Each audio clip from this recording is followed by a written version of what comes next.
मकर संक्रांति केवल सूर्य के उत्तरायण होने का पर्व नहीं है। ये उस दिव्य क्षण की स्मृति है जब स्वयं महादेव को भी अपने कर्मों का प्रायश्चित करना पड़ा था।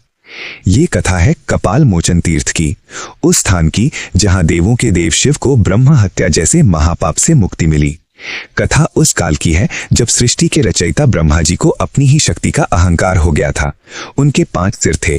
कहा जाता है कि उनका 5वां सिर वेदों की मर्यादा को भूल गया और स्वयं को परम ब्रह्म घोषित करने लगा। ये अहंकार अब केवल शब्द नहीं रहा था, बल्कि सृष्टि के संतुलन के लिए खतरा बन चुका था। जब ये सीमा लांघी गई, तब महादेव ने अपना सबसे उग्र स्वरूप धारण किया, काल भैरव। क्रोध में काल भैरव ने अपने नाखून के एक ही प्रहार से ब्रह्मा के उस अहंकारी 5वें सिर को काट दिया।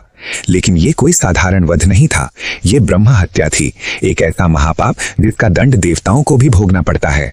उसी क्षण वो कटा हुआ सिर, वो कपाल एक श्राप बनकर भैरव के हाथ से चिपक गया। वो केवल एक खोपड़ी नहीं थी, वो उनके कर्म का जीवित प्रमाण थी, जो उनसे अलग होने को तैयार नहीं था। इस पाप से मुक्ति पाने के लिए महादेव ने एक भिक्षुक का रूप धारण किया और त्रिलोक में भटकने लगे। उन्होंने हर पवित्र नदी में स्नान किया, हर महान तीर्थ के द्वार पर शीश झुकाया, लेकिन वो कपाल नहीं छूटा। युगों की भटकन के बाद अंततः वे एक सरोवर के तट पर पहुंचे।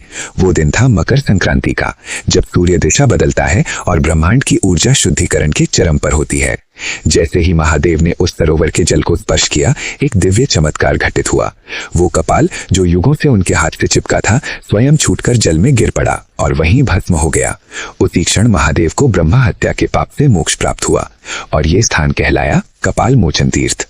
आज ये पवित्र स्थल हरियाणा के यमुनानगर जिले में स्थित है। ये लीला संसार को ये